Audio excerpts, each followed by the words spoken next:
సరుకు పట్టుకెళ్ళి 15 రోజులు అయింది, కనిపించడం మానేశాం. వీకెండ్లని నైట్ పార్టీలని ఎంజాయ్ చేస్తున్నావా? అదేం లేదన్నా. మరి అది డబ్బులేవి? ఈ లీకర్ శంకర్ నీకు ఎలా కనబడుతున్నాడ్రా? మా అమ్మకి ఓపెన్ హార్ట్ సర్జరీ అయిందన్నా, డబ్బు మొత్తం ఖర్చు అయిందన్నా.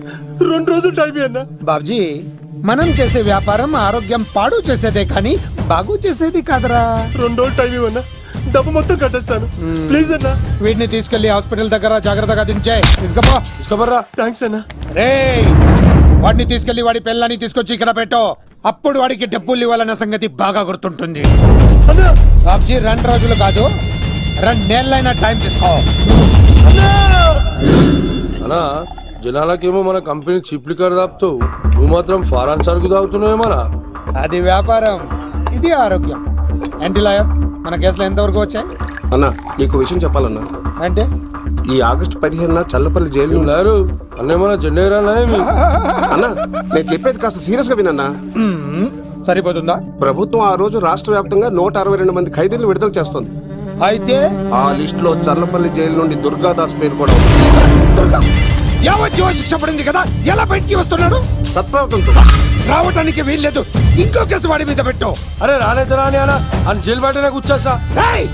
ఆడుకునే పులిజులికలు ఏమనదు, కానీ ఆకలితో ఉన్న పులిజులికెళ్తే చంపేస్తుంది. వాడు ఆకలితో ఉన్న పులిరా.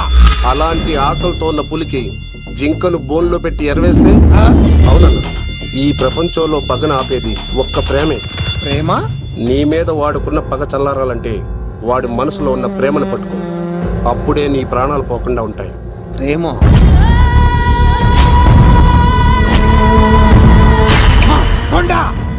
ఆ దుర్గాదాస్ గాడి బిడ్డ ఎక్కడున్నా వెతుకో, వాడు బయటకు వచ్చేలోపు ప్రాణాలతో పట్టుకో.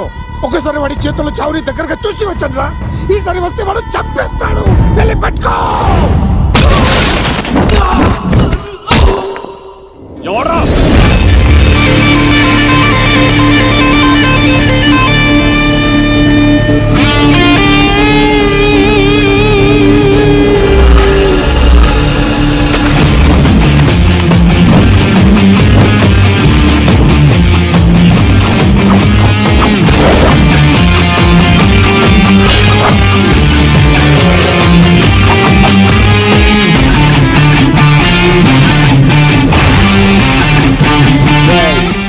పాండవర్రా ఇక్కడ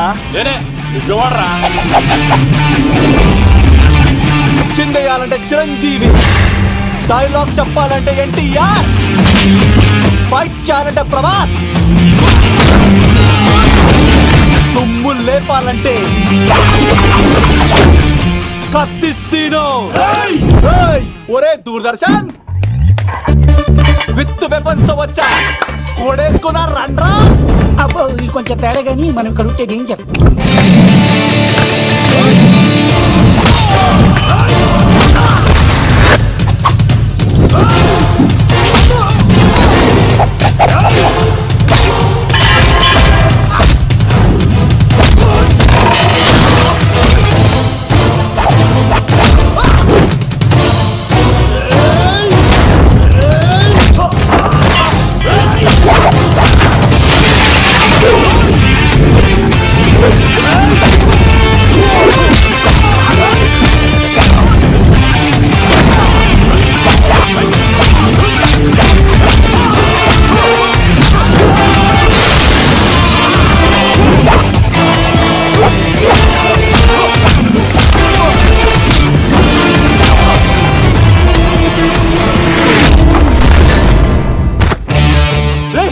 ఎందుకు కొడుతున్నావు మమ్మల్ని? నీ కాలేజీలో చదివే స్వప్నం మీద యాసిడ్ పోస్తానన్నావంట. స్వప్నం పంపించిందా? మీరు ఇలా అమ్మాయిల మీద యాసిడ్లు పోస్తూ, కత్తులతో నరికేస్తూ, గొంతులు కోసేస్తా ఉంటే అమ్మాయిలందరూ ఎలా రోడ్ల మీదకి వచ్చేది? నీ వల్ల అందమైన అమ్మాయిలందరూ మొహానికి గుడ్డలు కట్టుకొని అమ్మా బాబులతో తిరుగుతా ఉంటే మేమందరం ఎలారా బీటేసుకునేది? పిచ్చెక్కిపోతుందిరా యూత్ అంతా. తెలుసా? అన్న దాదా, నా ఎమ్మెల్యే, తాత మంత్రి అని కంత్రి డైలాగ్ లేస్తే ఇంకో 4 ఎక్స్ట్రా పడిపోతాయి.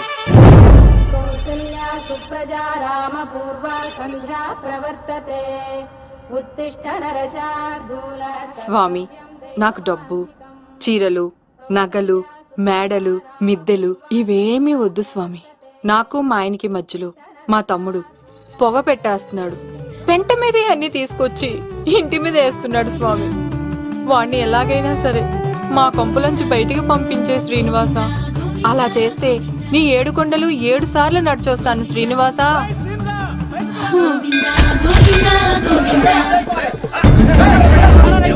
ఏమైంది అన్నయ్య గారు? బాగుందమ్మా, నువ్వు అన్నయ్య అని పిలుస్తున్నావు, నీ తమ్ముడు నన్ను మామయ్య అని పిలుస్తున్నావు. ఏ వరుస కన్ఫర్మ్ చేసుకోమంటావమ్మా? క్షమించండి అన్నయ్య గారు. క్షమించడాలు మన్నించడాలు లేవమ్మా, బయటకు రమ్మన్నా విధవని. మీరేమనుకోకండి. పిలిచారా ప్రెసిడెంట్ గారు? ఏంటి కాలనీ అంతా మా కొమ్మ మీదకి వచ్చారు? చందాల కోసమా? ఏమే ఓ 10 రూపాయలు పడే. ఏమండి శిలాపాలకం మీద నా పేరు కూడా చెక్కించండి. గ్యాప్ ఉంటే మా బామ్మర్ది పేరు కూడా చెక్కించండి. మేము వచ్చింది చందాలకు కాదురా, నీ బామ్మర్దిని చంపడానికి. ఏం చేశాడండి మావాడు? మా అమ్మాయికి లవ్ లెటర్ ఇచ్చాడు. పోన్లేండి, అమాయకుడు ఈ లోకంలో ఎలా బతుకుతాడు అనుకునేవాడిని. వాడు పెద్ద మనిషి అయ్యాడు ప్రెసిడెంట్ గారు. వాడు అమ్మాయికుడు ఏంట్రా? ఎవడైనా లవ్ లెటర్ అమ్మాయికి రాస్తాడు, వాడు నాకు రాశాడు. మీకు రాశాడా? లేటుగా కన్నా అందమైన కూతుని కన్నావు, ఈ లెటర్ మీ అమ్మాయికి మామయ్య అని నాకు ఇచ్చాడు. మా వాడు తేడా అండి. ముందాన్ని పిలవరా బయటికి. అది కదా అన్నయ్య గారు. ఉండే నా వరుసే కన్ఫర్మ్ చేసుకోండి. ఆ అమ్మాయి అదృష్టవంతురాలు, వీధిలోనే మంచి సంబంధం దొరికింది. వచ్చే నెల కళ్యాణమస్తు కార్యక్రమంలో కొండ మీద పెళ్లి చేద్దాం. నువ్వు బావవా బ్రోకర్వా? అరే నీ బామ్మర్ది ముఖానికి ఒక లెటర్. నా బామ్మర్దిని అంత మాట అంటారా? నా పెళ్ళనన్న పర్లేదు కానీ రేయ్ నా చేతులు తెచ్చు.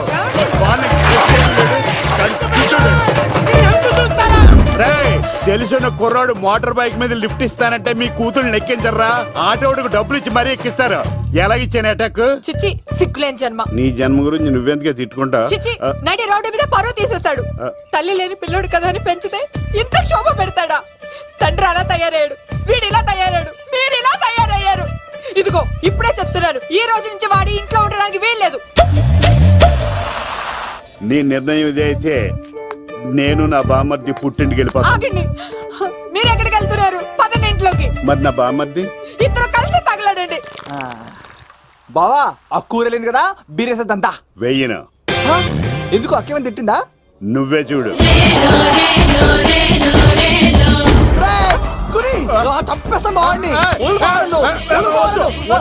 నువ్వు జైలుకి వెళ్తే బతకలేను. ఫోన్లే మర్యాద కూడా లెటర్ అడిగిస్తే ఆడు కూతురికి ఇవ్వకుండా ఇంటి మీదకి వస్తాడా? చచ్చిపోయాడు బావా. అంటే ఈ వావరక్షణ అంతా నా గురించి కాదా? చంపేస్తాను. వద్దు వద్దు, ఆడికన్నా ముందు నన్ను చంపరా బావా. వాడు ఏమన్నాడు తెలుసా? అయినా నేను బాధపడలేదు. ఓ లవ్ అన్నాడు, నా పరువు మొత్తం పోయింది. మరి ఇప్పుడు ఏం చేద్దాం? బామ్మర్ది, ఈ బావ కోసం చిన్న పని చేస్తావా? చెప్పు బావా, ఏం చేయమంటావు? వాడి కూతురి కంటే అందగత్తెని నువ్వు ప్రేమించి పెళ్లి చేసుకుని తీసుకురావాలి. ఎక్కడైతే నా పరువు పోయిందో, ఏ కాలనీ వాళ్ళ దగ్గర నన్ను నా బామ్మర్దిని చీకొట్టాడో, అదే కాలనీలో ఆ ప్రెసిడెంట్ గారి ముందు నేను కాళ్ళు రగరేసుకుని తిరగాలి. అప్పుడు దాకా నేను కాళ్ళున్న చొక్కాలు వేసుకోవాలి. ఎంత రిస్క్ అయినా సరే ముంబై వెళ్ళి దేవ్ కూతుర్ని ప్రేమించి పెళ్లి చేసుకుని తీసుకురా. తెలిస్తే బొక్క మీద అంటాడు. నీ బాటిలిచ్చుకు బుర్ర మీద కొట్టానంటే బొక్కడిపోద్ది తప్పడం మొక్కనాయలా. చెప్పా మర్ది, నువ్వు నా కోసం చేస్తావా చేయవా? నా బావ కళలో ఆనందం చూడడానికి ఈ బామ్మది ఏమైనా చేస్తా.